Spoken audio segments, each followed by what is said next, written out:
setor que foca, ela pega esses dados de aerodinâmica e faz um estudo do quão estável o avião ele está em voo. Então, a estabilidade ela é dividida em duas partes: a estabilidade estática e a estabilidade dinâmica. A estabilidade estática, você vai avaliar o avião como se você tirasse uma foto dele em voo e você não avaliasse ele em função do tempo. A estabilidade dinâmica você avalia em função do tempo. A estabilidade dinâmica é um pouco mais difícil de entender, a estática é um pouco mais fácil, mas eu considero estabilidade um pouco mais complicado de entender do que a aerodinâmica. Tipo, se você for comparar estabilidade com a aerodinâmica, você pode achar que a aerodinâmica é mais intuitiva e estabilidade ela tem mais equações. Você vai mexer com muitas equações. Se você pegar um livro de aeronaves, de aeronáutica e ver a parte de estabilidade, tem muito cálculo, muito mais do que tem aerodinâmica. Bom, primeira coisa que a gente tem que estudar em estabilidade são os tipos de movimentos que o avião faz. Todos os movimentos que o avião faz, como eu expliquei, o Maurício me explicou no começo, é causado pela superfície de controle, aileron, profundor e leme. Existem 3 movimentos que o avião consegue fazer e cada superfície de controle ela vai fazer com que esses movimentos aconteçam. O primeiro movimento é um movimento de guinada. É um movimento de guinada, que é quando você... Pode ser, é isso. Pode ser. O movimento de guinada é quando a gente aciona o profundor. Leme. É quando a gente aciona o leme, então ele vai mudando a direção. Ele vira o bico do avião. Vira o bico do avião. Depois a gente tem a arfagem, que é quando a gente aciona o profundor e ele eleva o ângulo de ataque. E a gente tem o rolamento, que é quando o aileron ele é acionado e ele faz o movimento. Aí, só adicionando, normalmente quando a gente começa a aprender a gente acha que o avião vira usando o leme. Mas se você fizer isso aqui com o avião enquanto ele está voando, ele está indo para frente, beleza, você virou ele continua indo para frente, só que torto. Então, para o avião fazer uma curva, na verdade ele usa todas as superfícies ao mesmo tempo. Ele usa o aileron para inclinar, aí ele usa o profundor para fazer isso aqui, e ele precisa corrigir a posição dele dessa maneira com o leme. Então o piloto tem que controlar tudo ao mesmo tempo para fazer uma curva. Então, a gente tinha escrevido aqui, que é a guinada, em inglês é pitch. Não. Cara, eu sempre confundo. Roll. Não. Rolagem.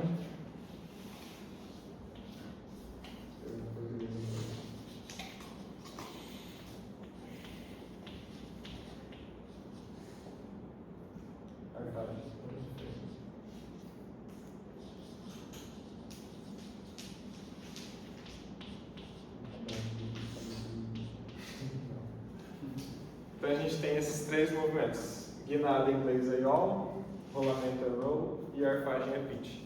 Dá pra gente, quando vocês forem pegar um livro de estabilidade, dá pra sempre associar um movimento com um ângulo. Então no caso a gente tem arfagem ao alfa, que é o ângulo de ataque.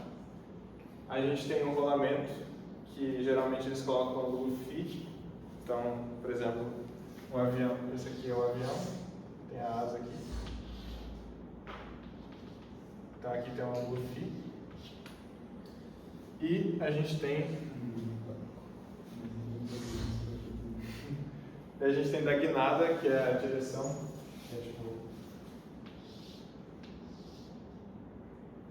que é o beta. Então, o avião, ele está assim, então ele aciona o leme, então ele faz esse movimento aqui. Aí, esse ângulo em relação ao sentido do fluxo se chama beta. Ou, ele tem um nome, então a gente tem A gente tem o alfa, que é ângulo de ataque, e o beta chama ângulo de glissada. Em inglês é side slip. Side slip. Bom, todos esses movimentos, como a gente falou, eles são frutos do movimento da superfície de controle. Então, estabilidade, vocês notam que estabilidade... Tá. A estabilidade aumentou o número de arcade. Estabilidade se preocupa com essa superfície de controle, então dimensionamento. Então, se a aerodinâmica falou, olha, o nosso avião ele tem que ser de 3 metros de envergadura. Então a estabilidade vai pensar assim, tá, qual que vai ser o tamanho do meu aileron, qual que vai ser o tamanho do meu leme, tamanho, né, dependendo do tamanho da cauda. Então a estabilidade vai fazer esse estudo do tamanho, e comprimento e efetividade dessas superfícies para fazer esses movimentos. E aí a gente tem 3 parâmetros basicamente fundamentais à estabilidade. Na verdade, o avião como um todo. A gente tem o CG.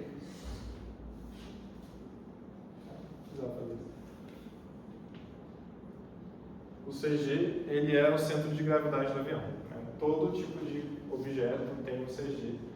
O centro de gravidade é basicamente tipo um ponto em um corpo em que toda a massa ela é concentrada, né? Tipo, você faz o somatório de toda a distribuição de massa do seu corpo e aí tem um ponto lá que essa massa é concentrada. Então, aqui, a gente está sem a régua aqui, mas tipo, eu estou equilibrando aqui esse perfil porque eu estou segurando embaixo do CG. Agora, se eu movimentar um pouco, ele cai. Tem como fazer um cálculo da estimativa desse CG, que a gente consegue basicamente achar a posição desse CG se a gente usar um somatório da massa e a posição desse corpo. E aí isso é dividido pela soma de massas. Então, assim, a gente tem no avião a asa, a gente tem a cauda, a gente tem a fuselagem, a gente tem a empennagem vertical, o tribuna, então, tipo, tudo tem uma massa. E tudo está a uma distância diferente uma da outra. Só que, quando a gente coloca a asa aqui, a maior concentração de peso vai estar aqui na fuselagem, ainda mais quando a gente coloca carga paga. Então, o nosso CG, ele basicamente vai estar aqui próximo da fuselagem da carga paga. E é uma coisa interessante que o setor de estruturas, ele vai pensar assim, como que vai ser a nossa fuselagem? Então, se a nossa fuselagem ela for muito extensa, você tem uma liberdade de onde colocar sua carga paga. Então, você faz uma fuselagem grande, você pode colocar a carga paga aqui, pode colocar ela mais aqui para frente. Só que se você fizer isso, já que a carga paga ela é o ponto mais pesado do seu avião, então você vai mudar o CG. Isso é importante porque você vai mudar o equilíbrio do avião. Só que em carga pagas ou em fuselagens mais pequenas, você tem um limite de espaço, então a carga paga ela vai ficar em um ponto em que se você adicionar mais peso ou diminuir peso, não vai mudar tanto a posição do CG. Beleza. E aí? Uma coisa que eu acho que é o primeiro ponto que não é tão intuitivo da estabilidade é que aqui no chão, quando a gente está mexendo com as coisas no dia a dia, normalmente a gente está acostumado com as coisas rodando em torno de alguma coisa. Então, tipo uma gangorra. Você tem lá um negócio assim, e aí a gangorra faz isso.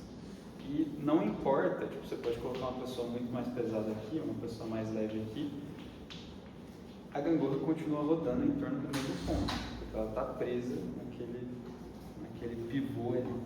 Quando uma coisa está no ar, esse ponto em torno do qual ela vai rodar é sempre o centro de gravidade. Então, vocês já devem ter visto algum livro de física aí, aquelas fotos de alguém jogando um martelo para cima.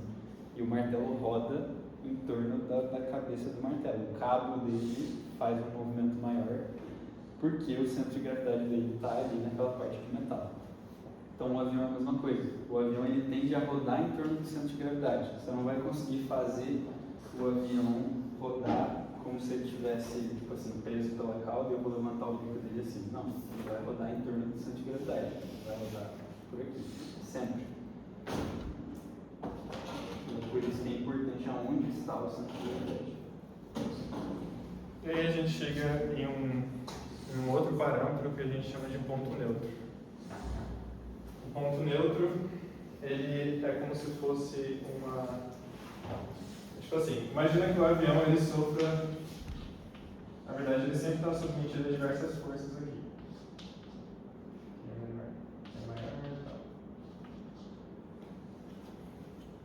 Toda região em que a gente aplica uma força do avião, ele vai rotacionar. Por exemplo, quanto mais distante ele for do centro de gravidade. Todo mundo lembra o que é torque? Na física, na escola, a gente estuda o que é torque. O torque ele é a relação da força e o raio. Tipo assim, quanto mais distante você aplica uma força, quer dizer, calma. Vamos supor que você queira abrir uma porta. É muito mais fácil você abrir a porta com mais distância que ela está do pivô da parede, do que se você tentar abrir ela perto do eixo de rotação. Então, quanto maior a distância que você está do eixo de rotação, menos força você precisa para aplicar o torque. A cauda, ela funciona exatamente dessa forma. Você tem o comprimento do seu tail boom. Então, quanto maior for o comprimento do tail boom, menos força é necessária para você aplicar na cauda para o avião subir. Então, é mesmo esse comportamento de torque. Você aumenta o raio para você usar menos força para fazer o eixo de rotação. O ponto neutro, ele é um ponto em que se você aplicar uma força em cima desse ponto neutro, o avião ele não vai sofrer torque. Então, ele não vai sofrer momento. Então,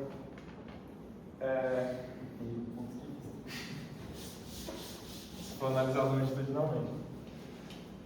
E aí, tipo, existe uma relação que a gente faz da posição do ponto neutro com o CG. Se o CG ele tiver à frente do ponto neutro, o avião, a gente chama que o avião é estável.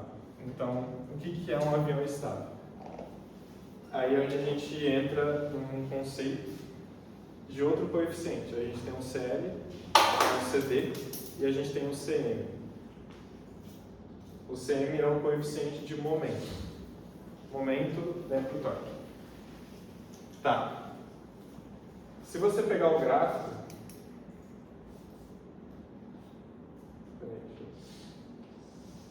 e fazer o CM em função de alfa, pode existir vários comportamentos do CM. Um avião estável é um avião em que, se acontecer tipo, algum distúrbio durante o voo e o avião eleva o ângulo de ataque, o avião ele tem que voltar ao estado inicial. Isso é que a gente chama de estabilidade. Tipo, todo livro que você vai pegar de estabilidade, você vai ver uma figura assim. Tem um U e uma bolinha. Aí tem uma pista e uma bolinha, e você tem essa pista em A e uma bolinha. Se você dá um peteleco nessa bolinha, ela vai subir, ela vai fazer todo aquele movimento de inércia, ela vai voltar. Isso é estabilidade. Então, isso aqui é estabilidade.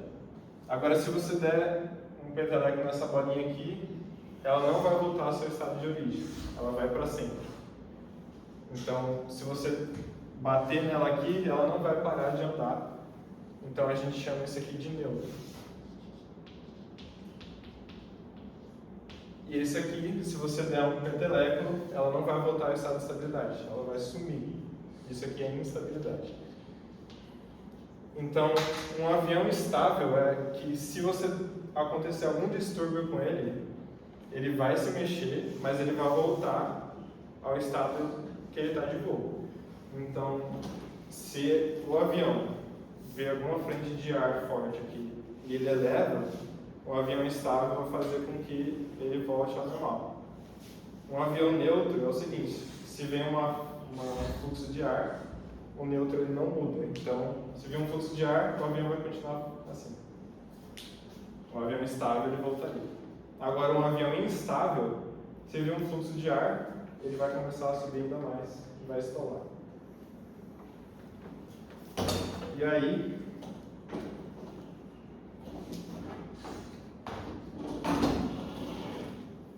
aí, quando a gente joga isso para o gráfico, são conceitos importantes que, se você plotar o gráfico, ele pode ser assim, até mais zero. E conforme mais negativo ele for, mais estável é o avião. Agora, se ele subir, ele tem uma certa instabilidade, mas eu vou explicar isso com mais detalhes depois. Então, se você tiver o CG à frente do ponto neutro, você pode considerar que o seu avião ele é estável, porque como o centro de gravidade, o centro de massa do avião está na frente, então se o avião sofrer uma instabilidade, ele vai voltar, porque o próprio centro de gravidade está concentrado na massa, vai fazer com que o avião volte ao estado de estabilidade. Agora, se você colocar o centro de gravidade em cima do ponto neutro, o seu avião vai ser neutro, porque ele vai estar em cima desse pivô. Então, se o avião sofrer um vento, ele vai sempre continuar naquela ângulo que alterou. Ele não vai voltar ao normal, porque o centro de gravidade não está mais na frente. E aí, se você colocar o CG atrás do ponto neutro, seu avião vai ser instável, porque se sofrer de novo uma manobra aqui, e o CG está atrás do ponto neutro, então ele vai ser instável, o avião vai estolar. Só que assim, a posição do CG depende do tipo do avião que tu quer. Não significa que se o CG estiver atrás do ponto neutro, o avião ser instável ele seja algo negativo. Por exemplo, os caças, em maioria, eles têm o CG atrás do ponto neutro, porque eles são aviões que têm que fazer muita manobra. Então, o custo que você tem em função disso é você modelar a estabilidade do seu avião ou o piloto ficar controlando. Se o avião está subindo o bico, então o piloto vai lá no manche, vai lá no controle e aciona o profundor, e aí ele nivela o voo do avião. Vocês tinham comentado do B2, por exemplo, né, que é um avião que a asa voadora, ele não tem empenagem. E isso é muito interessante, porque o que acontece? Os caças e o B2, por exemplo, eles são aviões que são instáveis. Ele não é um avião que foi feito para ser estável. Por quê? Porque você quer um avião que você consiga fazer manobras, um avião que talvez você economize peso e complexidade tirando a empenagem. Só que quando você faz um avião instável, você obriga o piloto a ser, tipo assim, ele vai ter que fazer todo o esforço de manter esse avião na posição central. Né? Imagina, tipo assim, se você está dirigindo um carro, se você solta o volante, o carro vai mais ou menos na mesma direção. E se ele vai um pouquinho para o lado, normalmente o carro ele é mais ou menos neutro. Por quê? Se você vira o volante dele um pouquinho e solta, o volante continua virando naquela direção. Se você deixa o volante reto, ele continua indo reto. Um avião instável é como se o seu carro, beleza, você pegou o volante dele, deixou ele reto, ele está indo reto, aí ele passa numa pedrinha no asfalto, e aí ele vira um pouquinho para a direita. O volante vai começar a rodar para a direita, e daí ele vai fazer uma curva super brusca para a direita. Então você teria que ficar controlando ele toda hora. Esse tipo de avião, o B2, por exemplo, ele só se torna possível depois que você tem sistemas eletrônicos capazes de controlar. Então não é o piloto que garante que esse avião vai se manter estável e vai conseguir voar. É um sistema eletrônico, porque ele é tão instável que o piloto não conseguiria fazer isso. Esse avião, se vocês forem pesquisar a história dele e a história do cara que fundou essa empresa, era o sonho desse cara construir um avião desse tipo, um asa voadora. Ele passou a vida inteira dele tentando fazer, ele fez projetos, mas nunca funcionou, porque na época não existia sistema computacional capaz de controlar um avião desse. Um pouco depois que ele morreu, conseguiram fazer o avião, porque conseguiram fazer o sistema que controlasse. Tipo, o B2 ele é considerado um avião lento, certo? Tipo, por ele ser um avião furtivo ou algo assim. Não. E tipo assim, tem o Blackbird, que é um avião mais rápido, e a medida é a seguinte: ele ser mais lento não faria ele ser mais estável do que um avião mais rápido? Como vamos supor, um caça ser mais rápido, ele ter menos estabilidade, tem que fazer sentido. Ou um Blackbird também. Agora o B2, por ser mais lento, ele não deveria ser mais estável. Não tem tanta relação assim. Não tem tanta relação. Porque normalmente, quando vocês forem ver as contas de estabilidade, elas não dependem da velocidade. Então, se você aumenta a velocidade do avião ou diminui, a estabilidade dele continua igual, na maioria dos casos. O que pode acontecer é com relação a relação entre a velocidade do avião e o peso dele, porque eu não lembro se o Pedro comentou na parte de aerodinâmica, mas você tem a velocidade de stall, que é a velocidade mínima em que o avião consegue voar. Né? Você tem aquela forma, então a sustentação vai aumentando se você aumenta a velocidade, e se você diminuir a velocidade, a sustentação vai diminuindo. Então chega um ponto, né, uma determinada velocidade, que o seu avião não consegue voar, porque ele é muito pesado e ele não gera sustentação suficiente.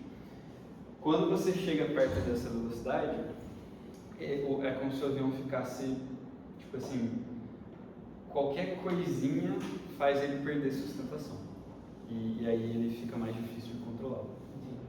Porque o que acontece? Quando você ativa qualquer uma das superfícies de controle, por exemplo, o aileron ou o profundor, você está gerando arrasto e você pode estar perdendo um pouco de sustentação. Então, se o seu avião já está no limite, você vai mexer no aileron, ele vai perder sustentação e daí ele vai cair um pouquinho. Então, é difícil controlar ele se a velocidade dele estiver muito baixa, relativa com o peso dele. Tá. Por exemplo, a superfície de controle do B2, elas ficam aonde? Atrás? Só o aileron, ele não tem... Na verdade, ele tem como se fosse vários ailerons. Eu não vou conseguir desenhar ali. Mas se eu não me engano, são 4. Tipo, uma aqui, uma aqui, uma aqui, uma aqui. Aí ele não tem leme. E como ele faz? Ele consegue ativar, né, lembra que eu falei, os ailerons funcionam em refletidos. Você levanta aqui, abaixa lá. Só que se eu pegar e abaixar os dois, ele está atuando como se fosse um profundor. Bom, e tem como a gente calcular qual que é a posição desse ponto neutro.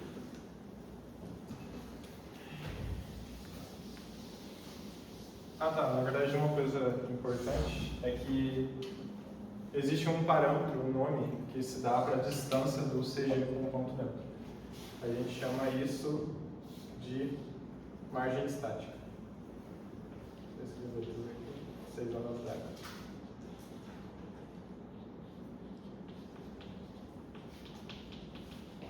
Margem estática, em português você pode abreviar para ME e em inglês SM, que é static margin. Então você coloca assim, nos livros de estabilidade vai estar assim. Então uma estabilidade, quando o CG ele está à frente do ponto neutro, né, quando o avião é estável, a margem estática é maior que 1. Quando o CG ele está em cima do ponto neutro, isso marca zero. Porque é a distância entre eles, né? Então, se a margem estática é positiva, o avião é estável. Se ela é igual a zero, ele é neutro. Se ela é negativa, a margem estática está atrás do ponto neutro. Beleza. Mas aí o ideal é fazer um neutro, né? Um avião neutro. Não, depende do projeto. Porque o avião, justamente, se você fizer um avião neutro, por mais que ele não seja instável, o piloto ainda tem que fazer muita coisa. Tipo, o piloto não pode soltar o comando, não pode relaxar, digamos assim, porque qualquer coisa que acontece, o avião vai sair da posição inicial dele. Um avião estável, né, o piloto não precisa estar toda hora atuando, porque ele volta sozinho para a posição dele. É um avião, digamos assim, confortável de você pilotar, porque se você relaxar ele e soltar do controle, ele vai continuar indo reto para onde ele estava indo. Então, depende muito do projeto também. No caso, por exemplo, aviões de carga ou aviões do aerodesign, você quer que o avião tenha um voo bem estável. Então, a nossa margem estática ela tem que ser positiva. Agora, se fosse um avião, por exemplo, de acrobacia, por exemplo, ele poderia ser neutro, porque ali o piloto sempre está com a mão no manche para fazer o movimento. Agora, caças, como eles precisam de muita mobilidade, em alta velocidade, você pode fazer um avião instável, uma margem estática negativa, para ele ter mais facilidade na hora de manobra e o avião não começar a voltar para ele nivelar. Já falando antes de você vai passar essa equação. Eu acho, assim, tem uma simplificação que eu acho que deixa um pouco mais intuitivo esse negócio de ponto neutro. Na verdade, não é um ponto neutro, vocês vão escutar outra coisa quando vocês forem mexer com a aerodinâmica e estabilidade, que é o centro aerodinâmico. Mas vamos ignorar nomes por enquanto. Uma maneira de entender essa relação do ponto neutro com o centro de gravidade é o seguinte. Normalmente em física a gente considera o centro de gravidade como o ponto onde as forças estão atuando, né? Então eu tenho a sustentação do avião, por exemplo, e eu vou considerar que ela está atuando no centro de gravidade. E aí a gente pode imaginar o ponto neutro como a minha referência de rotação do avião. Então lembra que o Pedro desenhou para vocês o gráfico do coeficiente de sustentação, certo? Com o ângulo de ataque. Ele, a princípio, sobe, se eu aumento o ângulo de ataque, a minha sustentação aumenta.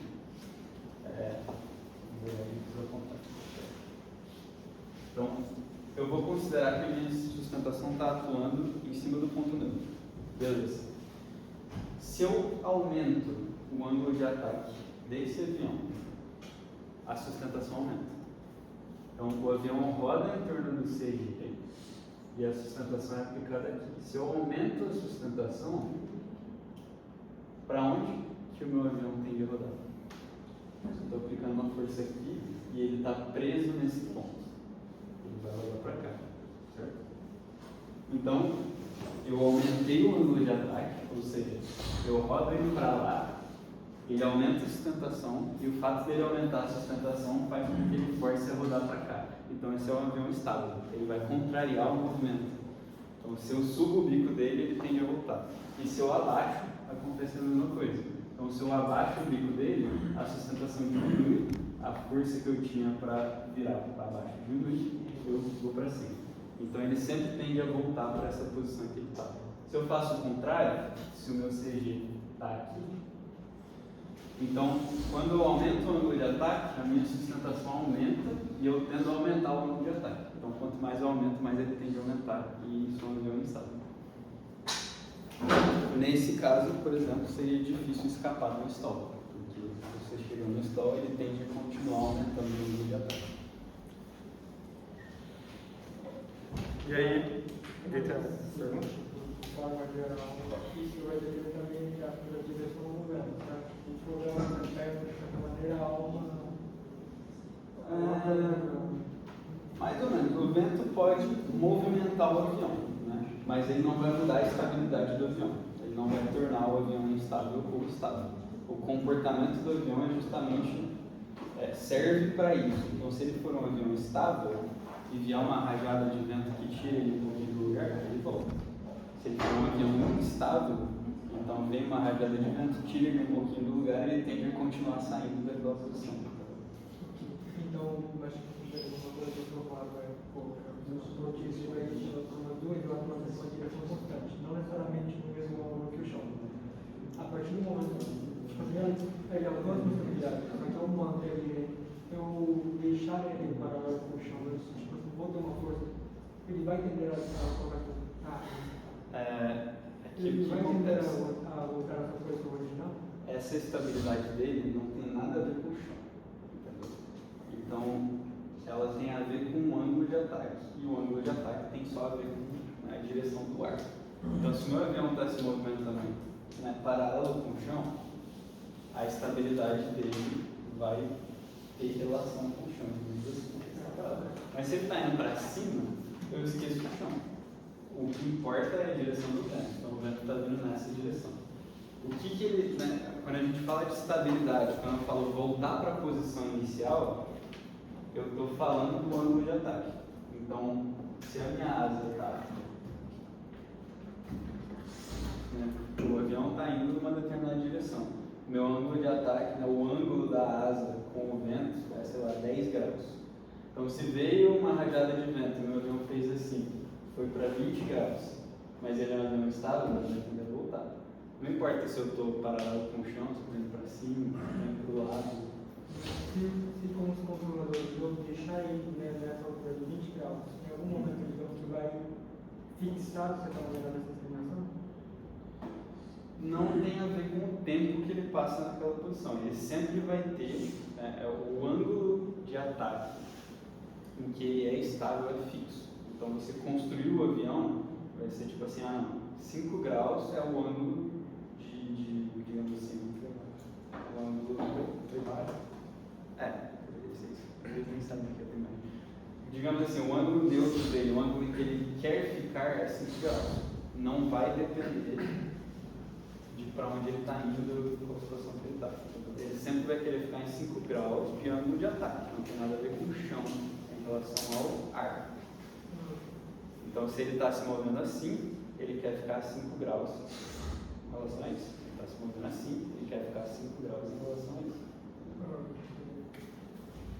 Beleza. E quando a gente vai analisar aquele CM, que é o coeficiente de momento, esse CM ele vem da análise de momento que a gente faz do avião.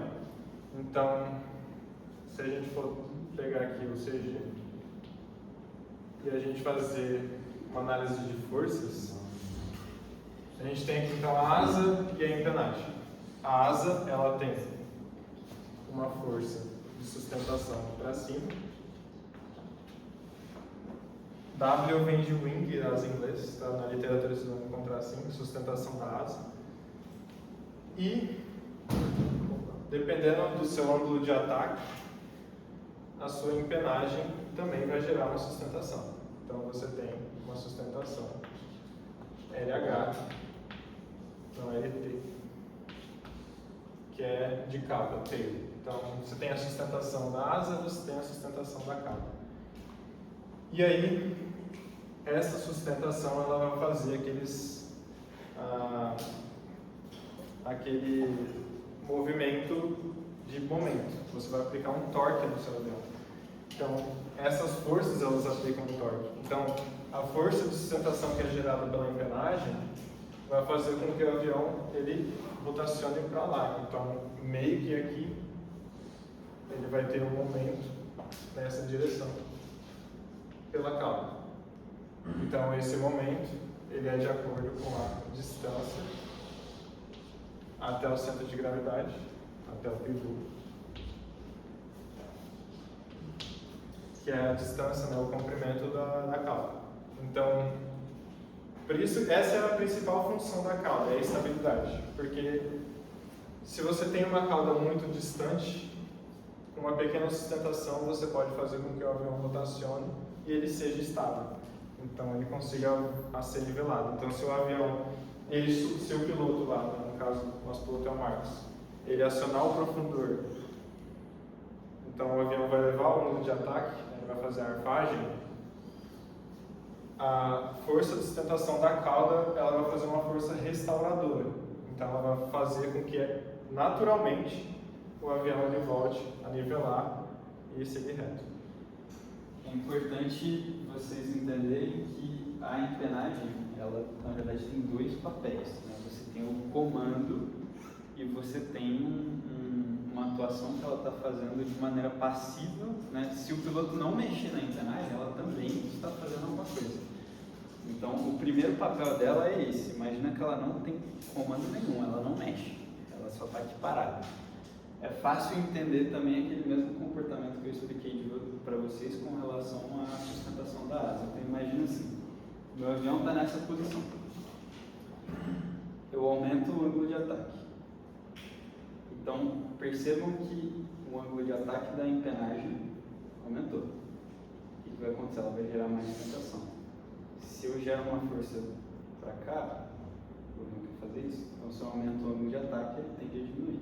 Se eu diminuo o ângulo de ataque, imagina o vento vindo aqui, batendo aqui, ele quer que o avião fique assim. Então, a empenagem parada, sem comando, ela traz estabilidade para o avião. Agora, além disso, eu tenho uma superfície aqui que se mexe. Então, beleza, meu avião ele é estável em 5 graus. Ele sempre quer estar a 5 graus, mas e se o piloto quiser que ele mude? Então, eu vou mexer aqui. Aí eu consigo ou gerar mais sustentação ou gerar menos sustentação para alterar o ângulo onde ele quer ficar.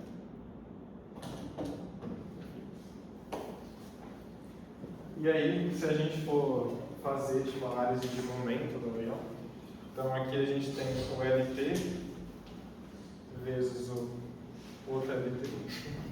Só que aqui, tipo, aqui é a força e aqui é a distância para o ataque. Não, aqui, pode ser na parte sobre o PM, o modelo PM, para a gente calcular ele, a gente leva em consideração, por exemplo, a eficiência da cauda, por exemplo, a gente leva em consideração... Sim. Tudo. Tipo, tudo.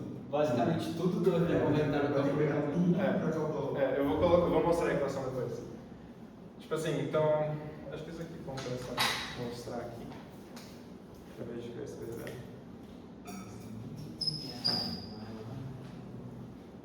Tá. Aqui a gente tem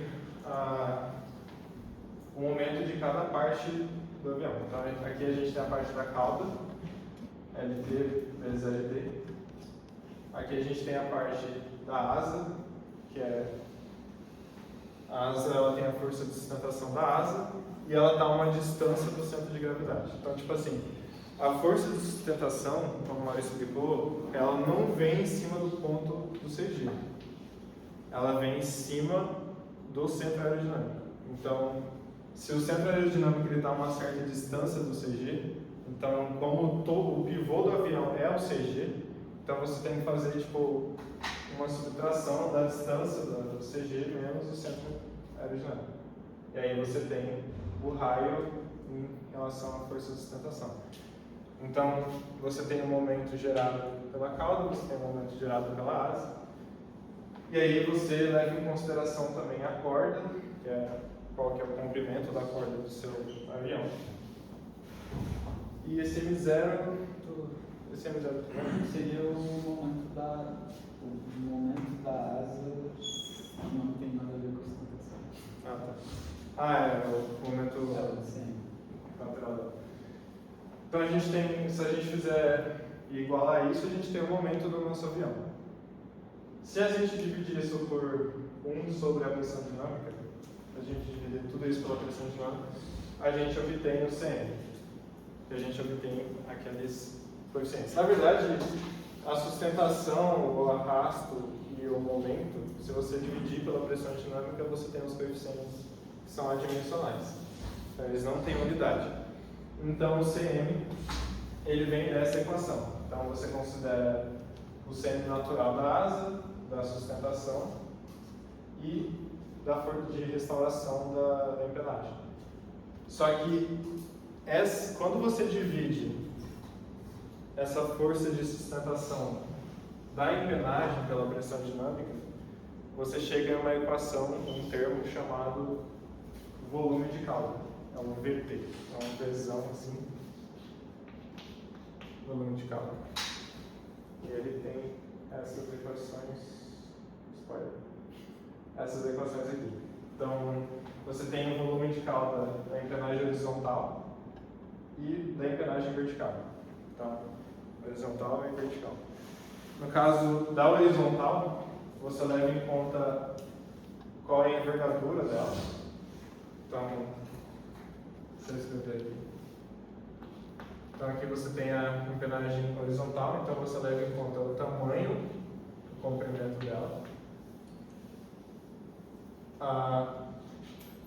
o tamanho do comprimento dela em relação ao CG.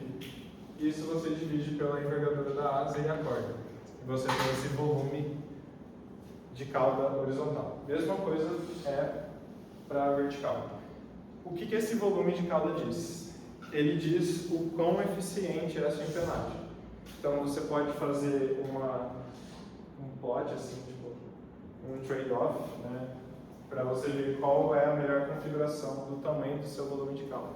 Então aqui, conforme você aumenta mais o tail boom, você aumenta mais o comprimento, o espaço entre a cauda e a asa, você vai ter como resultado melhor uma menor valor de área de superfície da cauda. Então, o que basicamente está falando? Se você for construir um avião com um tail boom muito grande, você pode construir uma empenagem muito menor, porque vai ter o mesmo efeito de você construir um tail boom menor com uma empenagem maior. Aí você tem um custo, que é o peso. Então, estabilidade vai fazer essa análise de trade-off, vai ver qual que é o melhor. Será que compensa mais eu pegar mais tail boom, só que você vai aumentar o peso do tail boom e construir uma empenagem menor? Ou o contrário? E aí você faz uma análise de qual pesa menos e qual é mais eficiente. Essa questão, né, que o Pedro está falando do volume de cauda, é interessante a gente voltar naquela pirâmide lá. Tinha aqui embaixo os métodos analíticos. Né? Analítico quer dizer que você está fazendo conta. Então, não é uma conta que é complicada o suficiente para um computador ter que fazer, é um negócio que você consegue na mão, é uma forma, igual aquela forma de volume de cauda. Só que aí, existem coisas que você vai ter uma resposta direta, tipo...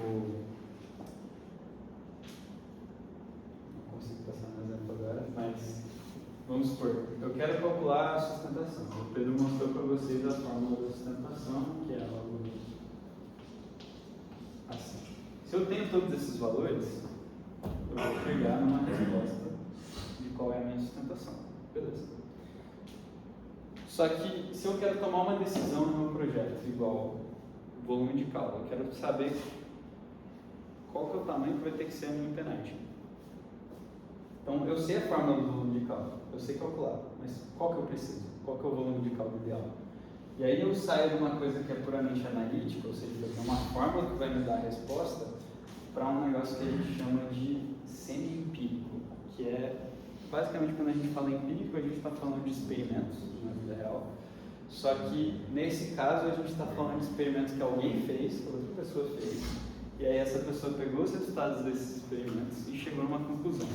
Então, não necessariamente precisa ser uma pessoa só, mas nos livros a gente vai ter lá, qual que é o volume de cauda ideal para um avião desse tipo? Aí eles vão lá, vão ver todos os aviões que já foram construídos, mais ou menos daquele jeito, vão calcular o volume de cauda daqueles aviões e vão falar, não, normalmente esse avião tem um volume de cauda entre 0,3 e 0,5. Aí você vai falar, beleza, eu estou construindo um avião que é parecido com esse, então, num primeiro momento, eu vou considerar que o meu volume de cauda tem que estar entre esses dois valores.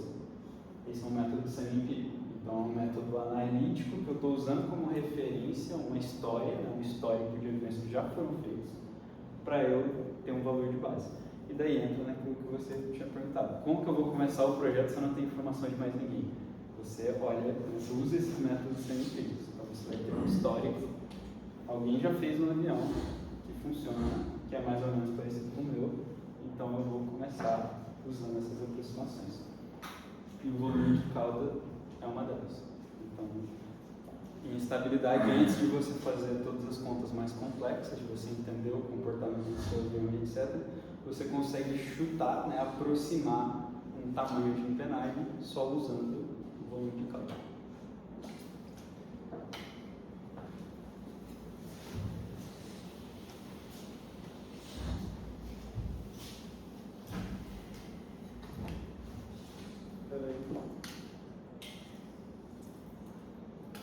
E esse gráfico aqui que o Pedro estava mostrando,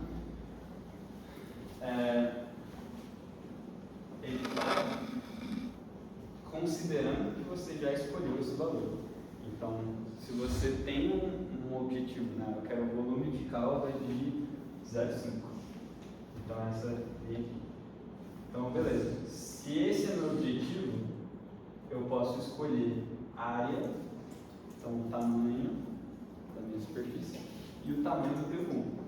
Mas tem várias combinações desses dois valores que vão me dar o mesmo volume de cauda. Eu só tenho esse valor fixo, então eu quero 0,5 aqui, mas eu posso escolher alguma coisa aqui. Então, aí eu vou considerar os meus requisitos. Tá? Será que é interessante fazer um T1 muito grande? Ou é melhor eu fazer uma empenagem muito grande? E aí essa reta aqui vai me dar o ponto que eu preciso, depois que eu escolhi qual o tamanho que eu vou querer. Beleza. Antes de passar a equação do ponto neutro, eu vou explicar um pouco sobre downwash. Todo mundo entendeu a manutenção do CM? Beleza. Dá pra ver? Dá.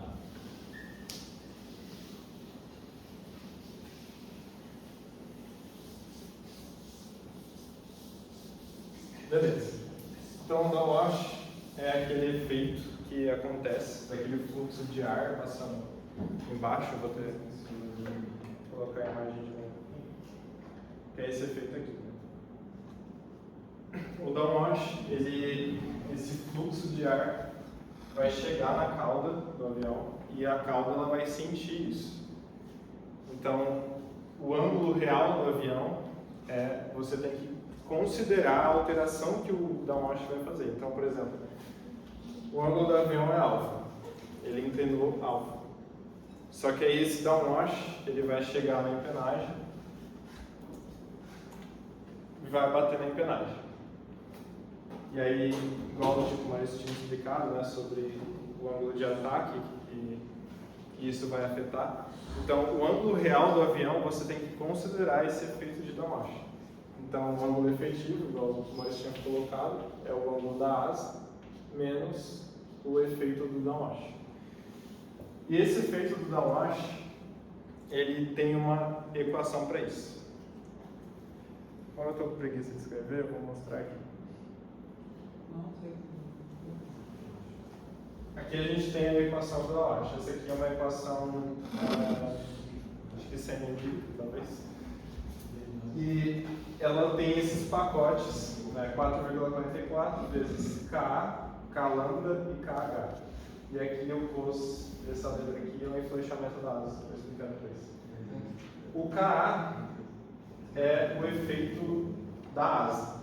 Se você tiver uma asa muito grande, você vai ter mais área de downwash, porque você vai ter mais... Estão conseguindo enxergar? Eu posso escrever se quiser. Hã? Deixa eu fazer o seguinte.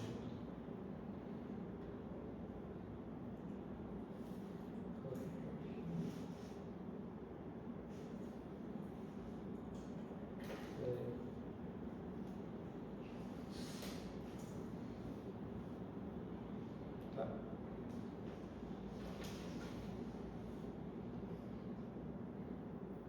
Beleza. Então, esse pacote que tem na asa, ele é, como eu falei, você tem uma asa muito grande, ou seja, você tem uma asa de aspecto muito grande, você vai mudar como que vai ser esse downwash ao sair da asa. Então, ele vai ter um comportamento assim. Então, esse downwash, essa mudança de ângulo, é importante você considerar esse comprimento da asa, porque se a asa ela foi muito extensa e a cauda ela foi muito pequena, então basicamente o downwash ele vai cobrir até mais regiões do que a própria cauda.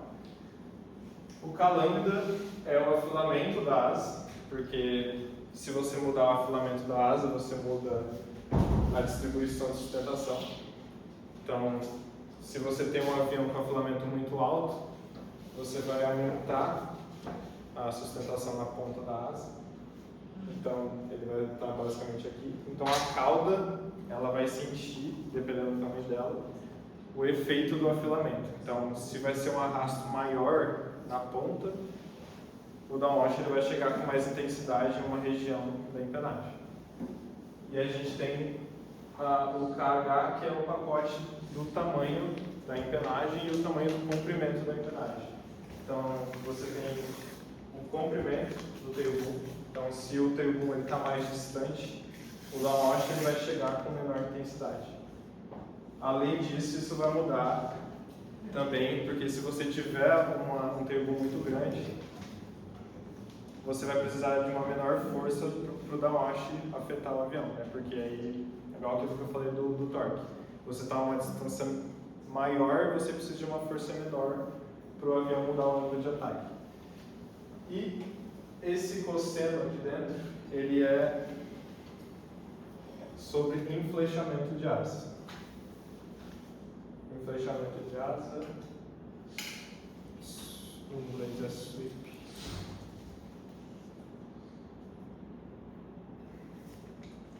O inflechamento de asa é basicamente isso daqui. Você tem asas inflechadas, asa não inflechada, que é no caso dessa, e essa asa com inflechamento negativo. Para que serve asas inflechadas? O maior efeito que você vai ver isso é a instabilidade. Só que você inflechar sua asa em prol da estabilidade não é tão relevante que nem para a aerodinâmica. Por quê? Geralmente você vê asas inflechadas em aviões de alta velocidade, caça. Tipo, alta velocidade de ser mais rápido do que a velocidade do som. Então, em caças, você nota que eles têm essas asas inflechadas. Por quê? E aí vou dar uma explicação bem básica, porque é um pouco mais avançado em mecânica dos fluidos. Mas todo mundo viu lá, ou já viu algum filme, um vídeo, quando o avião ele quebra a barreira do som. E aí ele forma aquela onda assim em volta. Inclusive eu tenho uma foto sobre isso. Aqui.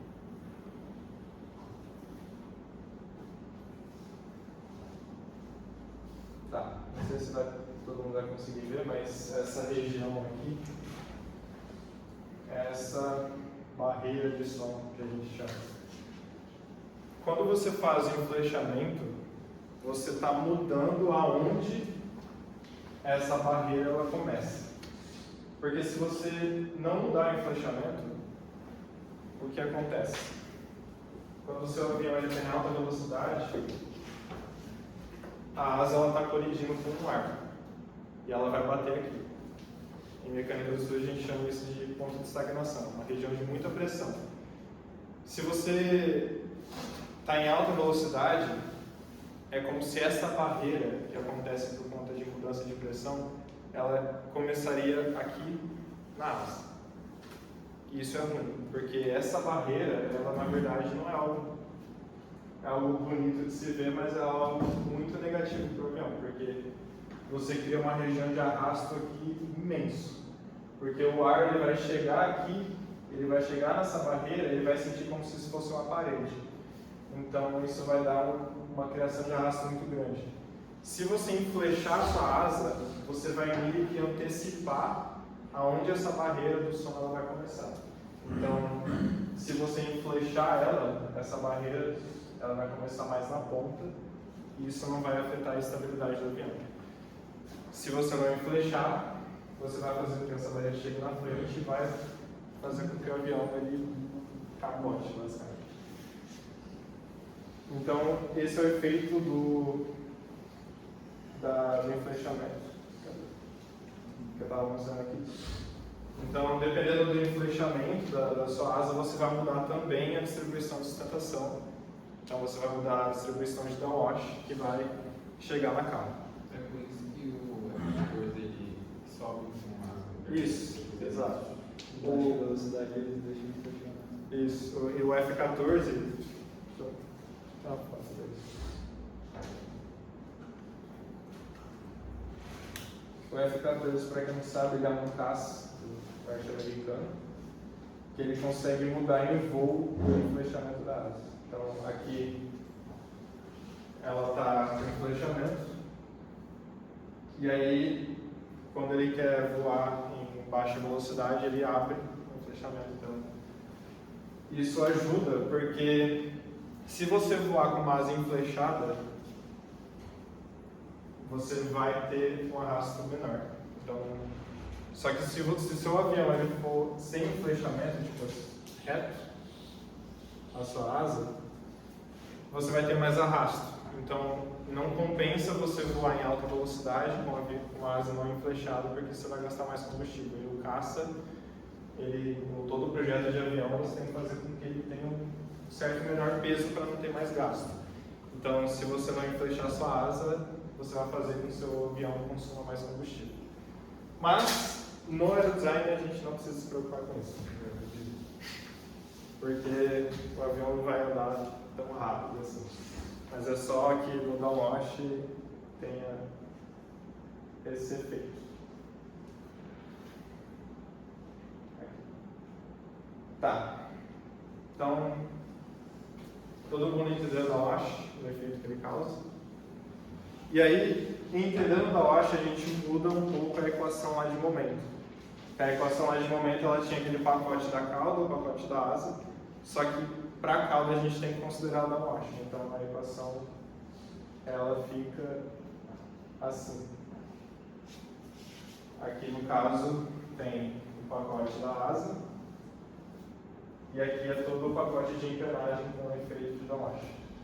Eu vou mandar para vocês isso daí. Mas é só para entender que, tipo assim, o downwash ele tem esse efeito, ele vai alterar o ângulo. Pode falar. Então, no nosso caso, por exemplo, a gente estava falando da parte do coseno. No nosso, a gente não vai trabalhar com isso exatamente, mas a gente vai fazer algumas alterações na fórmula para lidar com o nosso. Entendi. Mas no nosso caso, o coseno é igual. Vai valer 1. Então, tipo, já que a gente não tem flechamento, esse termo aqui vai ser 1. A gente vai anular ele aqui. Exato. Como se fosse isso. Beleza. Tem alguma razão? Porque eu vejo elas são retas assim, aí elas são assim. Diedro. Vou explicar depois.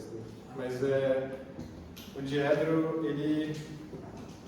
que ele mais vai afetar é a estabilidade, principalmente a estabilidade dinâmica. Vou explicar mais pra frente. Mas, vou até mostrar aqui já. O diedro que ele está falando é isso aqui.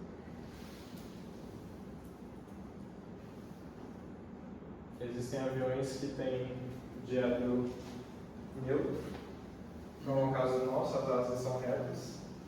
Existem aviões com diedro positivo, que ela é levemente em V, e diedro negativo, que dificilmente é usado. Você vê mais aviões com diedro positivo. Eu vou explicar depois o porquê disso daí. Beleza, então a gente tem aquela equação do CM, que é a parte de estabilidade longitudinal. Pode Só uma coisa, o efeito do downwash, a gente considera o vetor completamente vertical, mas só para construir Y, ou se, porque você viu que a parcela de Navier-Stokes lá vai ter que fazer de X ou para Z? De X acho que não, mas será que tem que trazer de influência? Ou é puramente vertical? A velocidade, o X seria a própria velocidade do vento, né? Então não acho muito desenhado. O principal é em Y, a gente não costuma fazer nenhum cálculo com relação a Z, mas você vai ter sim na asa, né? Pensando na asa tridimensional, você tem um fluxo de ar para o lado também. Então é justamente isso, na verdade, que causa o vórtice de ponta de asa. Eu estava pensando justamente porque, não sei se acontece isso, mas vista superior de avião, quando vai ver no movimento, ele não é assim, né? Ele vai assim. O ar vem pulando, né? Eu pensei, talvez tenha uma contribuição de Z que vai sim. Não, tem. Tanto que, eu vou explicar mais pra frente, mas o CM,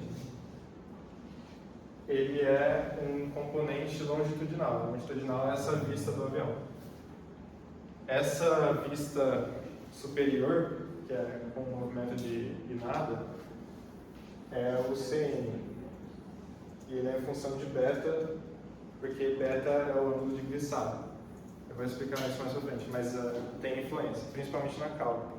E aí isso também é importante porque qual tipo de cauda você vai escolher para o seu avião? Porque se você for escolher uma cauda convencional, que é aqui no meio, o CN ele vai ter uma diferença, downwash. Porque todo o vento que vem para essa cauda convencional ele é diferente se for para uma cauda em H. É por isso que assim, a gente faz simulações 2D do perfil, né, para entender o comportamento do perfil, mas elas não são aproximadas, não condizem exatamente com o que vai acontecer em 3D, porque você tem esse fluxo na dimensão que está faltando.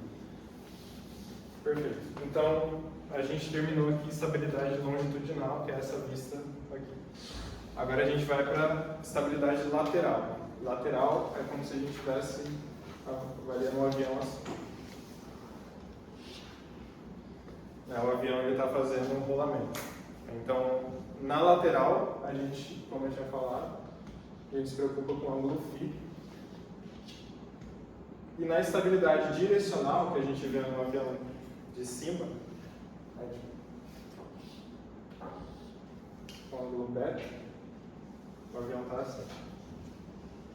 Então, isso aqui é a estabilidade longitudinal, que tem o CN. Estabilidade lateral, que é o CL minúsculo. Isso confunde muito. O CL é minúsculo e aqui na guinada é o CN beta. Tem como a gente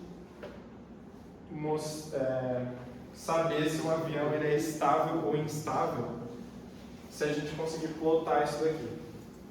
Então,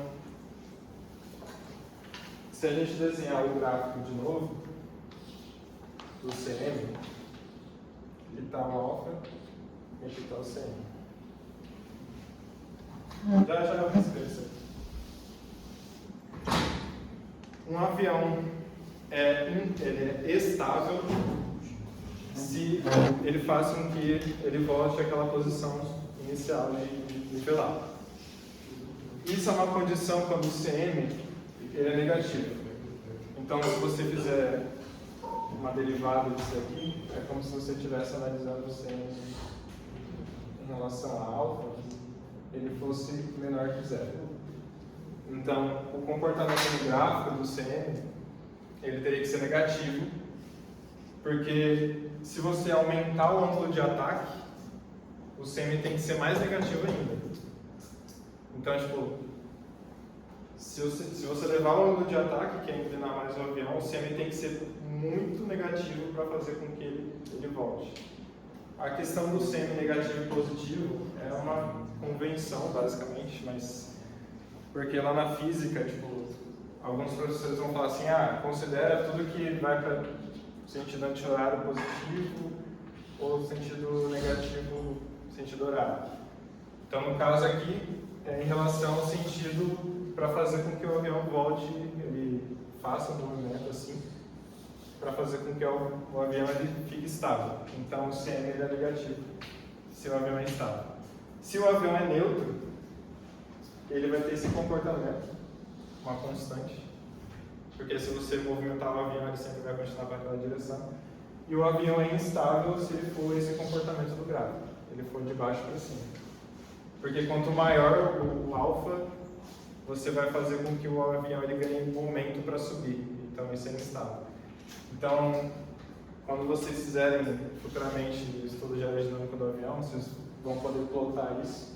Aí vocês vão ver que ponto o avião ele está em relação a CM. Se ele está mais inclinado. Agora, se ele estiver assim, seu projeto está errado. Para o tipo de projeto que é com avião de carga. Beleza. Então, o CM ele tem esse comportamento. O CM, que é o lateral, ele é em relação a beta. Deixa eu Vou mostrar aqui. Ele tem que ser maior que zero. Então, se ele é maior que zero, o comportamento do gráfico CN ele tem que ser positivo. Então, ele vai ser assim. O que significa? O CN ele é em relação à guinada. Então, deixa eu pegar o Então, se o avião ele faz assim, ele muda a direção dele, tem que existir uma força que faz com que o avião ele volte. E essa força ela é causada pela cauda, porque quando o avião ele faz um movimento de guinada, ele vai estar andando assim, só que o certo voando assim, só que o certo ele é voar nivelado. Então o que acontece? Esse CN é um momento que faz com que o nariz ele volte a ficar nivelado. E isso tem que ser positivo, porque tem que ser uma força contrária ao movimento, para ele ficar nivelado. E aqui vai a mesma intuição que eu mostrei para vocês da empenagem horizontal. Então tem empenagem vertical, se meu avião está voando reto, nenhum desses dois perfis aqui, né, os dois estão com um ângulo de ataque zero, nenhum deles está gerando nenhuma força. Se meu avião está torto, e o vento está vindo aqui, então agora eu tenho um ângulo de ataque desse perfil com o vento. Ele vai gerar uma força que vai voltar o meu avião para lá. Por que que a gente, né, vocês vão ver que a gente tem 1 milhão de equações, tem muito foco na estabilidade longitudinal, que é aquela de mexer o avião assim, e só algumas coisinhas para cá e para cá, pelo menos na estabilidade estática. Porque o avião, ele é simétrico na lateral, certo? Então, qualquer avião que eu fizer, ele vai ser estável assim. Porque se eu viro ele para cá, o vento vai bater aqui e vai fazer ele voltar. Se eu viro ele para cá, o vento bate aqui e faz ele voltar. No sentido de rolagem, percebam que se eu faço isso com o avião, eu não mudei nada com relação ao vento. O vento estava vindo para cá, eu só inclinei ele, mas se eu esquecer que o chão existe, não muda nada. Continua indo na mesma direção e ele tem exatamente a mesma relação com o vento. Então isso aqui também não é muito complexo. Agora nessa direção, primeiro, meu avião não é simétrico. Segundo, se eu mudo a posição dele nessa direção, eu mudo o ângulo de ataque da asa, então eu mudo a sustentação. E aí eu vou ter um comportamento bem mais complexo. Então a gente tem muito mais foco, né, muito mais complexa a análise da estabilidade longitudinal. E outra coisa importante é que o CN ele pode ter esse comportamento aqui também. Porque isso é de acordo com a direção. Se o avião ele guinar para um lado, tem que ter uma força para voltar. E se ele for para o outro, também tem que ter uma força para voltar. Só que como o avião ele é simétrico, então uma força de sustentação que é gerada pela empenagem vertical vai fazer com que o avião volte ao equilíbrio independente do lado que for. Então ele tem esse comportamento aqui com uma curva reta assim, uma passando pela outra. No caso da rolagem, que é o movimento com aileron, você vai ter quase o mesmo comportamento. No caso aqui é o CL minúsculo em relação a beta. E ele tem esse mesmo comportamento, mas ele é negativo. Então, no gráfico também é esse mesmo tipo de comportamento. Se o avião ele faz esse movimento de rolagem, que é isso daqui, o piloto não pode mexer. Quando a gente avalia a estabilidade do avião, a gente não pode levar em consideração, falando de estabilidade estática, o comando do piloto. Então, se o avião fizer isso daqui, essa asa de baixo, ela vai ter um ângulo de ataque maior do que essa asa de cima, por conta que o ângulo de ataque não é em relação ao horizonte, ao chão, ele é em relação ao fluxo. Então, essa asa aqui, ela está enxergando um ângulo de ataque maior, e se ela está com um ângulo de ataque maior, mais sustentação. Então, se o avião fizer esse rolamento, como é que ganha mais sustentação, o avião vai voltar ao normal.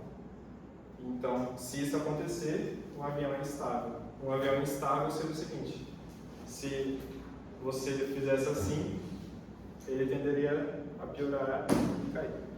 Agora, um avião neutro é o seguinte: você faz esse movimento assim, ele continuaria indo para cima infinitamente. Só complicando um pouco, talvez se esclarecendo. Se vocês forem olhar nas equações depois, vocês vão ver que, beleza, quando eu estou falando da longitudinal, da airfagem, eu tenho o momento de airfagem em relação com o ângulo de ataque. Beleza. Na guinada, eu tenho o momento de guinada em relação com o ângulo de guinada. E aí, em rolamento, vocês vão perceber que é estranho porque é o mesmo ângulo da guinada. Você, igual eu estava falando, você rodar o avião assim, meio que não altera o comportamento dele com relação ao fluxo. Mas, quando você vira o avião assim, você não só altera o comportamento dele nesse próprio movimento, como também você altera o comportamento dele assim. Então, quando você usa o leme, por exemplo, para virar o avião dessa maneira, você vai também causar uma tendência de rotação dele assim. E é por isso que o ângulo, essa equação aqui, que tem a ver com o rolamento, tem o mesmo ângulo da relação de guinada.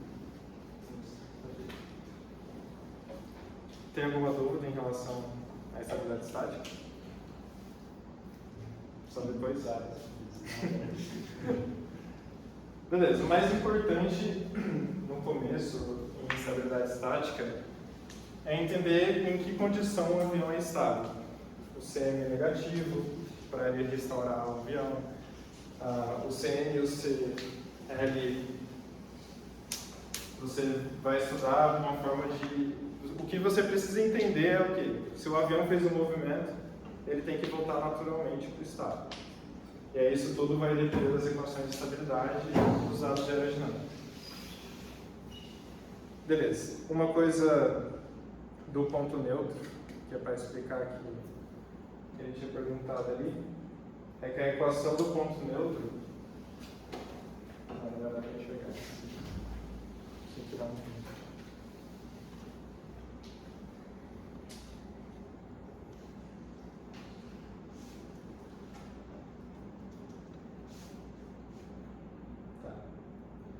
A equação do ponto neutro, ela leva em conta aquela região do centro aerodinâmico e o volume de cauda com análise, com efeito de downwash. Então, o downwash, já que ele vai afetar o ângulo efetivo do avião, ele vai fazer com que a cauda ela vai para baixo, então você vai mudar essa posição do ponto neutro quando o downwash for afetar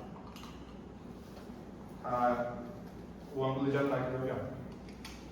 E aí, se você for se aprofundando um pouco mais, dependendo do seu avião, obviamente, você vai ter que adicionar coisas a mais nessa equação. Tipo, essa que ele mostrou para vocês, ela está considerando a asa, que é aquele H0, e ela está considerando a empenagem, que é o segundo termo aí. Eu posso considerar o motor, eu posso considerar tudo que tem no avião pode afetar a estabilidade, mas normalmente vai ser um efeito pequeno o suficiente para eu ignorar. Às vezes não, principalmente o motor, tem que prestar bastante atenção no motor. Se o motor estiver, por exemplo, bem alinhado com o centro de gravidade, né? Vamos supor que a altura do centro de gravidade, mais ou menos aqui, o motor está aqui. A força que ele vai gerar não tem uma distância muito grande do centro de gravidade. Então, ele não vai afetar muito a estabilidade. Mas, dependendo da força do meu motor e dessa distância entre ele e o centro de gravidade, ele vai ter um efeito considerável. E isso pode te causar problemas se você não prestar atenção. A gente já viu aviões na competição, tipo, teve um avião em 2024. Foi ano passado. Qual o caso? Agora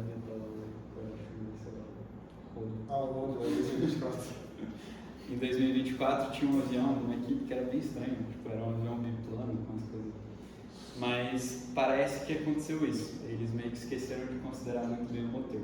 Então, quando o avião estava voando normal, ele era estável. Tipo, o motor ligado, com uma potência razoável. E aí, quando o piloto ia tentar pousar, que ele diminuía a aceleração do motor, o motor estava acima do centro de gravidade, então quando ele estava ligado, ele estava puxando o avião um pouquinho para baixo. E aí, beleza, o avião voava normal. Quando ele desacelerava, o avião fazia assim. E aí você precisa desacelerar justamente para pousar. Mas aí o avião fazia assim e ele subia. Então o cara teve que dar umas 5 voltas lá até ele conseguir pousar o avião. Bom, de estabilidade estática e aerodinâmica a gente terminou. O que falta é explicar a estabilidade dinâmica e junto com a estabilidade dinâmica a gente estuda o porquê a gente escolhe tal tipo de engrenagem, etc. Aí vem a questão. Se vocês quiserem uma pausa para almoçar, para os trainees, eu acho que estabilidade dinâmica, se vocês verem ela, eu acho interessante vocês entenderem. Ela pode ser um pouco avançada, então eu não diria que seria algo obrigatório, mas futuramente vocês não vão ter dificuldades em entender isso. Aí se vocês quiserem fazer uma pausa, almoçar e depois voltar, ou se os trainees quiserem ir embora, vocês estão liberados.